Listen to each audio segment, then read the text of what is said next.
All right, so what is going on, guys? This is my first video when it comes to iTalk Real Talk podcast. Today, I am joined by an old friend of mine. We had a lot of business together to do, and I believe that we can bring some information to you guys that will be absolutely valuable for your life.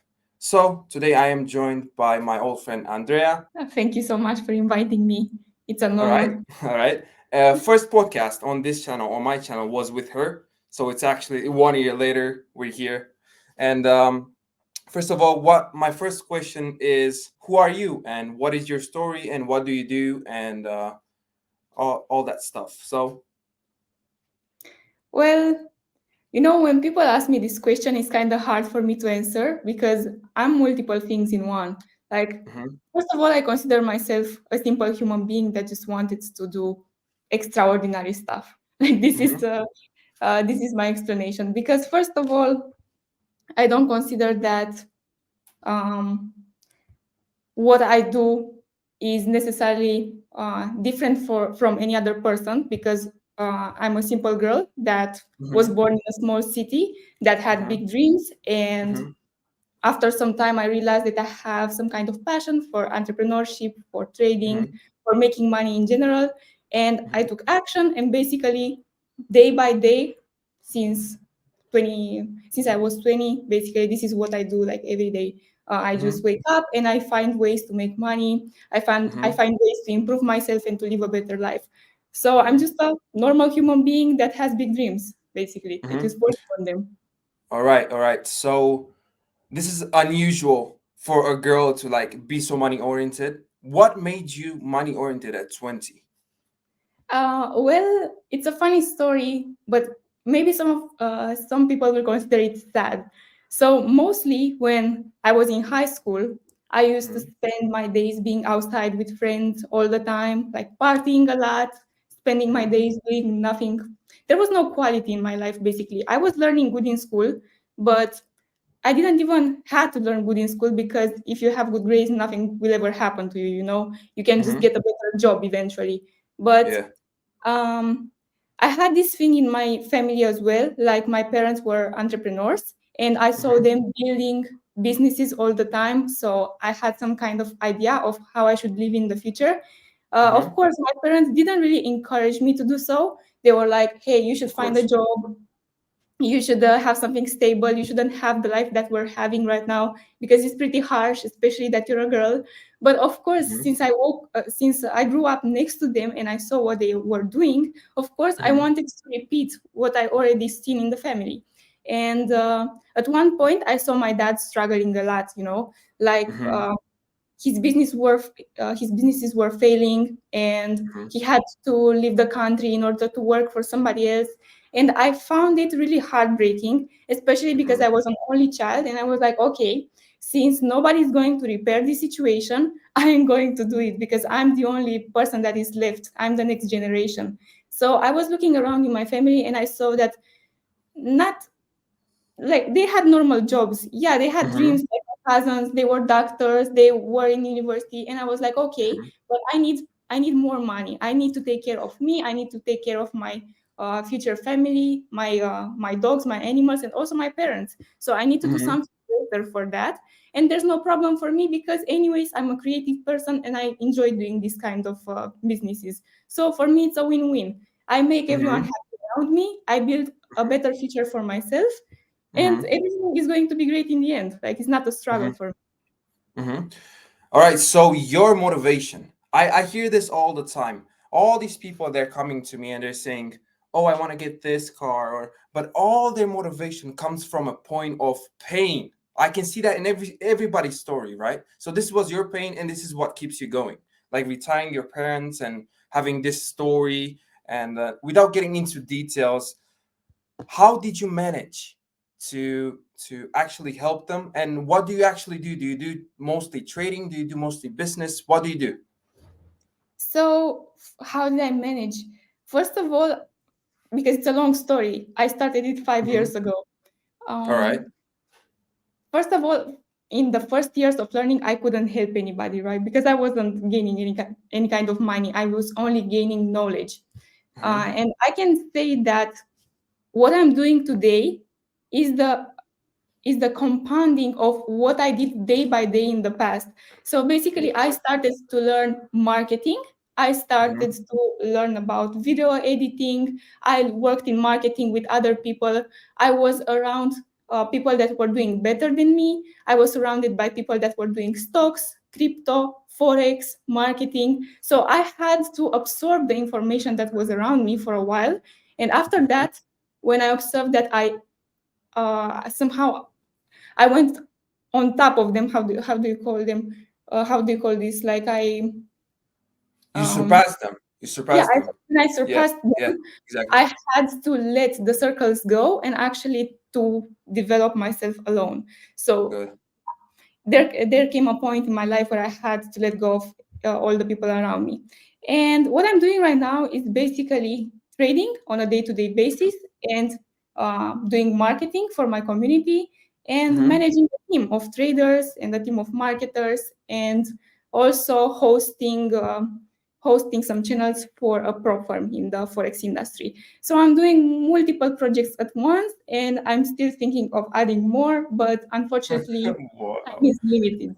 So Yes, yeah. it's absolutely crazy. Like one question I have for you, because this is also the reason why we weren't going together for FXA. How do you manage your time? How do you still trade and also still have this big business? Because I can see your big numbers now, like 10,000 Mhm. people in your Telegram and all that. Yeah. Like you have big numbers now, and you're still going to go up. But how do you manage it? It's like you're always like all this task, and then you have to do this and then this. How do you manage to keep yourself like dialed in into all this activity? First of all, I drink a lot of coffee. That's more All like a right, joke. all right, But all right. the main point is the fact that I understood that I don't have to do everything alone. And what I should work on actually is to build a better team that is Mhm, going to do my ideas. Like I'm the one that creates the ideas, and then I train people around me to work and do whatever I'm telling them. Like I focused lately on building a team. That's mhm, why you see the numbers. That's why you see the growth in my community. It's not actually me doing it. Uh, Usually, I'm just talking with the team mhm, members and I'm explaining them what they should do. Because of mhm, course, when you're one single person, you can multiply yourself. So you need to find creative people around you that are able to do exactly what you're doing or even better. Because mhm, when you're trying to do everything on your own, you will see that not everything will come right because you have 24 hours in a day and you can't evolve in any aspect of your life, but somebody else from your team can, for example. exactly. So I hired people for marketing. I can't be so good at marketing and focused on everything about marketing if I'm trading in the same day. Exactly.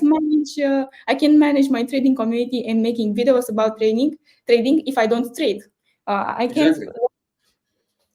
it's complicated. So yeah, my answer to that is having a team, managing a team, and making sure that everything goes all right. So basically, when I wake up in a day, my first thing is to check on everybody, to speak to them, and like to see if they are doing their thing. So Good, yeah, good. So I've recently saw a video from an unknown entrepreneur. He's doing around 200, 300 million, and he said exactly the same thing as you did. A life of an entrepreneur is just to make calls. Like literally he had calls every single day. All he did because this is all business. Like you have to communicate. And this you actually touched the pain point that I have right now. It's like I'm trying to do everything at once. I'm also trying to focus myself a lot in trading, and while also trying to manage a community, while also trying to do marketing, while else, and this is not going anywhere. So I completely agree with you. You actually have to have a team, and you have to manage it, and it is way easier. It is way easier just to tell somebody to like do this and then do this. It's like it is way easier, but essentially this is a skill too, like communication. Plus, that guy that you're delegating your action to, he's actually an expert in that field. So this makes the business better. So overall, what I've learned from you today right now is that I actually need to have a team. It's like I'm trying to do all this solo, like the lone wolf type of shit. No, that's absolutely wrong. And this is the changing point. And I wanted to ask you something trading related. I see most of these people that run all these marketing schemes on trading and about, I don't know, how to become a trader.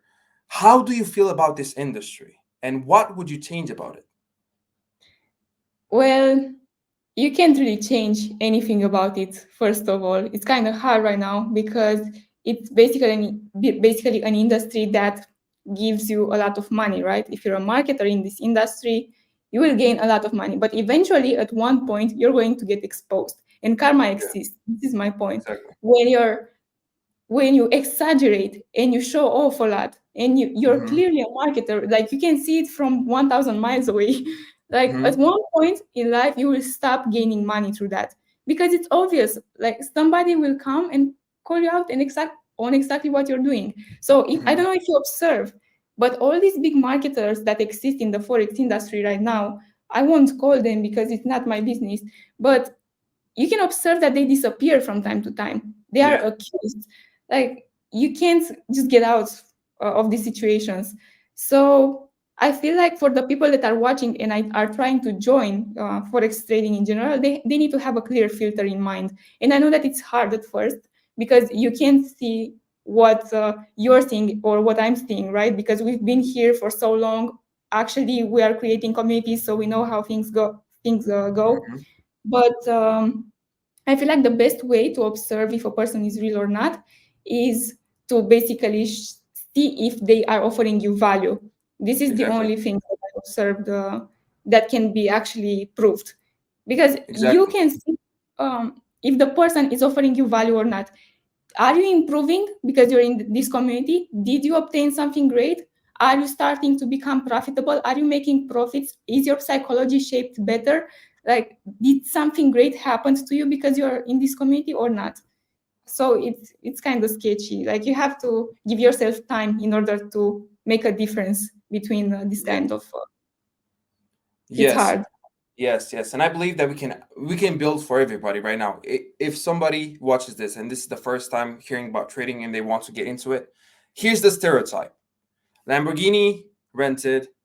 Yes. What else? I don't know. Watches, probably fake watches, but I'm not gonna get into that. Perhaps real, perhaps not. But this is the thing: like promoting only this lifestyle and all that stuff. I believe, okay, it's fine. It is a good thing, like, to get people in, but once they're in, how do you bring value? This is my problem with the industry. I don't care about the industry because I'm actually trading. I don't care. It's funny to watch, like sit back and watch, but essentially for somebody that's new and they actually want to try, if they try and trade with a wrong strategy from these people that do not know how to trade, then they're gonna blame it on themselves. It's like, what am I doing wrong? Okay, I'm doing this psychology thing right. I'm doing this right. Why isn't it working? And they're gonna blame it on themselves. And now that is also good because you have to be self-accountable and all that stuff, but that is not your problem. It is the strategy's problem. So there's a lot of things to bear in mind when you try and come into this trading area. So I wanted to ask you, what do you think are some common mistakes that people do when they start trading, and how can they fix them? Like, how can they skip over them? Well, I'm gonna speak from my own mistakes. Hmm. When I first started trading and I started taking courses and mentorships, I believed everything that I saw. And I want to connect this question with what you said earlier. So Hmm. first of all, when I took a course, and I saw the course from top to bottom multiple times. In Hmm. fact, that course was pretty good. Like the technical analysis presented was some kind of ICT related. Like Hmm. it made sense, and I learned technical analysis from it. But what I didn't learn, because the mentors were so flashy and they wanted to prove that they were always right. What I didn't learn from them was the fact that trading is a game of probabilities, that there's okay to lose from time to time. I didn't know that it's okay to take stop loss because they Hmm. never explained this in the first place. And it was a beginner course. It took you from zero to advanced, something like that. And just because I didn't realize that it's okay to take stop losses, my psychology was so wrong at that point. And it didn't matter how good I knew all this information if I didn't knew the fact that like exactly what trading represents, how I should behave in Exactly. it. Like it's um, it's kind of weird. So Yeah. this was my first mistake, believing one single community, and I took everything for granted. Like everything that they said was right because they were like having more years in the industry than me. So therefore they were right. But no, Mm-hmm. you have again to have your own filter and to test multiple stuff from what you see online, because Mm-hmm. the internet is full of resources, and unfortunately this is a bad and a good thing in the same time. So pay attention, pay close attention to details, shape something that is designed only for you, because trading should be about yourself. It's not a journey where you're in a group basically and everyone does exactly the same thing. Yeah, you Mm-hmm. can follow some people around you, like your mentors, but you should shape your own strategy for yourself. For example, right now, I'm having a course. I have this signal group and whatever I have. But in my private journey, I do swings. Why? Because this is how I feel right now. If I would tell everybody to take swings right now, maybe something wrong will come with this, because they are used to scalps. They can't change Mm-hmm. in the same time as I do. So Mm-hmm. this was my own decision, and I feel like everybody should take their own decisions in trading and to not follow a person entirely, because we are different. Absolutely. Absolutely. I just want to touch on a point that you've just made earlier. It's like people are absolutely scared of losses. Let me just reframe this. Let me just give them another perspective. So, if you take a loss, let's just say you're risking a normal 0.5%. If you risk a 0.5%, then you're going to go down into a 0.25%. And you're going to actually, if you're utilizing a risk reward model, you're going to actually make your loss back within a trade and more. Or let's just say you have 4 trades in a low that you've lost with 0.05%. You can absolutely gain all of that back in one trade. This does Mhm. not mean that it is this does not mean that it is gambling or that stuff, but this is essentially what people have to have as a mindset. Like people are so afraid of losses. They're not afraid of losses or stop losses in general. They're afraid of being wrong. What if I'm wrong? What if no? A loss is just a small tax that you have to pay to be in the marketplace. That is the best thinking you can do. And another thing I want to touch on about the stop loss is that your stop loss is actually getting paid for you to not lose more. It's like people have this, oh my God, my stop loss got taken. Yeah, but imagine you didn't have a stop loss. You would absolutely lose way more money. So your stop loss is your friend. Well, I'm not talking about CPA because your stop loss does not work there, but essentially your stop loss is your friend.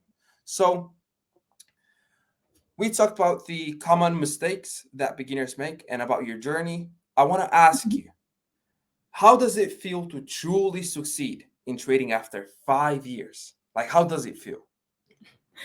I won't ever say that I'm at my final point where I'm Correct. Yeah. successful and I don't have to learn more, and that's my that my journey came to an end, and from now on, from this point, I'm going to be profitable and disciplined and whatever over and over again. No, I feel like when you start trading, there are some stages. There's the beginner stage where you just learn, where you just explore what you're doing. Second, after you learn the information, there is the aha moment, the moment where you realize what was lacking, what was missing in your journey. The third point is when you start to become profitable, you see your first profits. But the most important thing and the last stage is to keep going on and maintaining what you already have. Exactly. Because like I can't see an end to uh, to what I'm doing right now. I have Mhm. to have a schedule. I have to be on charts. I have to observe. I have to take my notes, to have my Mhm. journal, to still back test.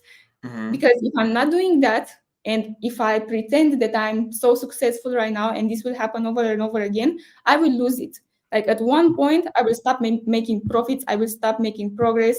Like I Mhm. can't. I'm just in my fifth year. This is what I'm trying Mhm. to do.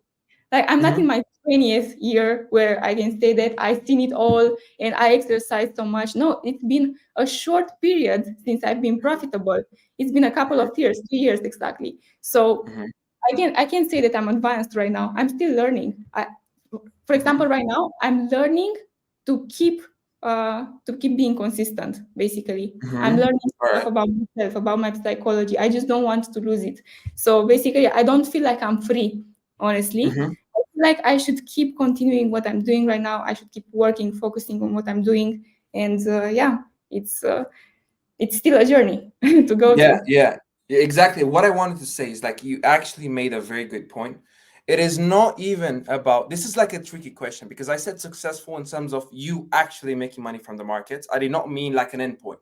But Yeah. what I want people to understand, yeah, what I want people to understand is that business and the gym and trading, they have no endpoints. They're infinite games. And exactly like you said, this is what most people lack. They lack a macro perspective. They lack a 20-year plan. They all have like 6 months get rich plan. They all have 3 months get rich plan, but they don't have a 20-year Mhm. plan. Exactly like you said, that is what most people lack. It's like you thought about your 5 year as a short journey. It It is. is absolutely insane. It's like this is what you have to have as a trader. If you rush it, then you're actually going to prolong all of your career because you're trying to rush it, and then nothing. You're not focused. And if you talked about this and making money and all that and success, but we have a long journey about that. Do you trade on a funded account or a normal live account? Both of them. And actually this year I'm trying to take more challenges. I want to improve my portfolio. Last Mm-hmm. year I focused more on my personal capital, but since prop firms right now tend to offer better and better conditions, I feel like it will be great to just take advantage of them. And as I said, since I'm working with one, I can see in real time what the updates are, how they are Mm-hmm. developing, the comparisons. I can have access pretty quick to all of that, and not everybody does. So I should just take how do you call it? I should just take advantage of this more because I didn't. Mm-hmm. Mm-hmm. Um, I Yes. also Yes. You can continue. You can continue. It's fine. oh there is this thing that it is said that some traders can trade good on one specific account size, for example, Mm-hmm. 100K, 200K. When they increase the capital, they start to lose, they start lacking because of the psychology. I'm Mm-hmm. still this kind of trader that prefers to trade on 100Ks, 200Ks, and to stop there because I don't know exactly how my psychology will be when I will handle more money than that, when I will increase my capital. So of course, that's another journey that I should like follow and like observe Mm-hmm. because yeah, you never know what's going to happen next. So as I said, I'm not considering myself successful. I'm just making way more than I did in the past, but Mm-hmm. I still have a lot of things to achieve. Yeah, So exactly. It's like a continuous journey. So you just continuing, continuing, continuing, and never stop. So what I yeah, wanted to ask you about exactly the psychology is where do you think that people like there's a point in which people quit. It's like, fuck this, I'm not going to do this anymore. yeah. Where like how does a person keeps being like I don't want to use the word motivated because that is short term. I want to use the words like a passion, but not even that. But what is that point? It's like what is that motivation? Let's just say motivation. What is that motivation behind continuing? Because I know that you had this phase in the beginning. It's like there's you do not make any money, you're struggling with learning already, you do not see any progress. What keeps a person going? Like what do you think keeps them going? Well, this is not something that I said. This is something from a psychology book that I observed. Okay, so I'm actually looking at the definition of ikigai on the right, so I will share it exactly how it is. So basically, there's an intersection of four circles in life: what you love doing, what your talents are, what the world needs, and what you are paid for. When you're combining all these four circles into your life and you're working on them every day, there's no way that you will stop doing it. If you're Mm-hmm. doing what you're if you're doing every day what you love doing, um, and you're talented at what you're doing, basically, the world Mm-hmm. needs your help, the world needs what you're doing, and also you're getting paid for that, then that's it. Like, you can Mm-hmm. continue working until you die. Basically, it was a documentary as well where uh, people were shown working until they were 80, 90, 100, and they were living for so long just because they found their ikigai and they enjoyed Hmm. doing what they were doing every day. So that's it. Hmm. That's how you maintain what you're doing what you love. You can fake Hmm. it. This is absolutely like this comes to me like a light. You know what the light bulb, like that thing in the when we Yeah. were little and we were watching that. You know, we don't know what I'm talking. It's like I Yeah. was thinking about this. Is like, well, I'm trying to do this. Like, this is some personal reflection moment. It's like I was trying to do this schedule, but I was trying to do it because I quote unquote had to do it. But in the Mm-hmm. same time, I completely agree with everything you said. You have to love what you do. You have to get paid exactly that. That is a beautiful thing. However, sometimes you will feel like not doing it, but you have to do it anyway. So this is what I'm balancing. I completely get what you mean, but you cannot love doing sometimes you do not love to do it, and this comes off to the last topic I want to talk about in this podcast. It is still trading related, but this is all like a life related. Let's say like this. So people when they come into trading, they think this is all about charts. This is all about like how to master the strategy and the trend lines and the fair value gaps and all that stuff. When in reality, most people don't realize that this industry is more about yourself. It's more about studying yourself. It is more about studying your tendencies, because let's just assume that I've had a problem, a major problem in my life, and then I have to come home and trade a funded account or my own account with $100,000 in it. It's like you're coming home and then you're pissed, and then you're going to the markets. I want to take all their money, and then you lose one time. Oh no, it's fine. I can get it more because now I'm more angry. Two times, three times, and you actually blow $100,000 just Yeah. because you were angry in your life. So, what's your thoughts on this? I worked on this a lot. Don't imagine Hmm. that I was great at what I was doing in the past. I had to reflect on myself a lot. And I realized one simple thing: I Hmm. can't afford negative emotions. I can't Hmm. afford uh, bad people around me in my life. I can't afford a lot of things just because I need to pursue in trading. And that's a cost, basically. I can't get mad today. Instead of getting mad over a stupid reason, I will just Hmm. reflect on it and switch back to being normal again. Because I have Hmm. plans later. I need to trade. I need to have a fresh mind. When I can't Hmm. do it, maybe something really bad happened. Let's say that it happens. It happens sometimes. You can't really control everything. You just stop Yes, trading in a specific day. exactly. Another thing that I'm not agreeing with, for me especially, probably for some people is different. I'm not a schedule type of person. I don't have time management. I'm a mind management type of person, and there's actually a book I think called Mind Management that talks about what I'm talking right now. Hmm. Instead of scheduling what I'm doing in a day with hours. Like at 8 a.m. I'm waking up and I'm taking Yeah. and I'm making the analysis for this trade, and then I'm doing this and then I'm doing that. Instead of doing all these things, I should observe myself on a day-to-day basis for a couple of months. And I should discover when do I feel the most creative? Yeah.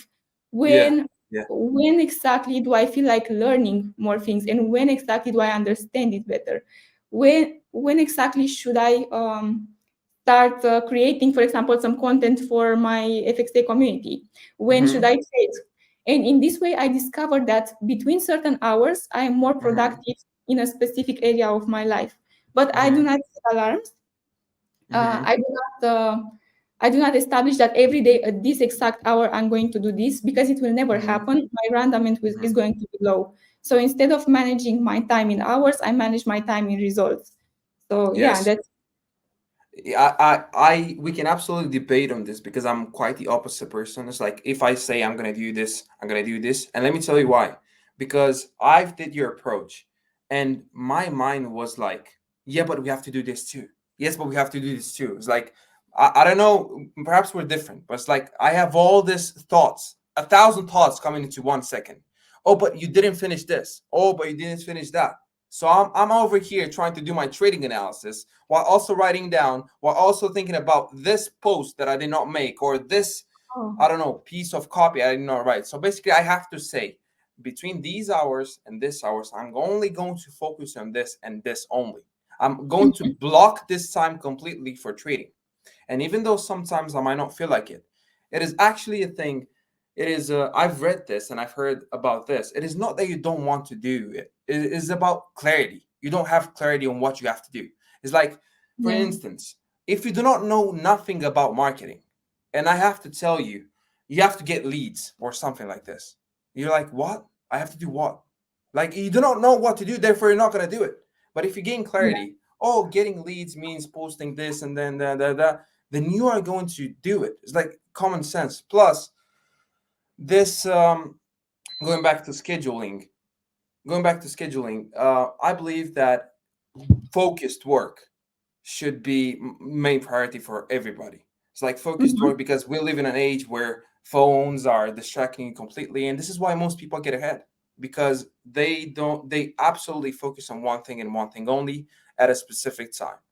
So this was pretty much the episode. We had valuable things, both me and you, and appreciate it. I appreciate you for your time, and I appreciate you for the information that you shared with us today. And perhaps we can do more in the futures, but but we'll see. So thank you for being here, and thank you all everybody for watching this podcast. And I'll see you in the next one. Peace.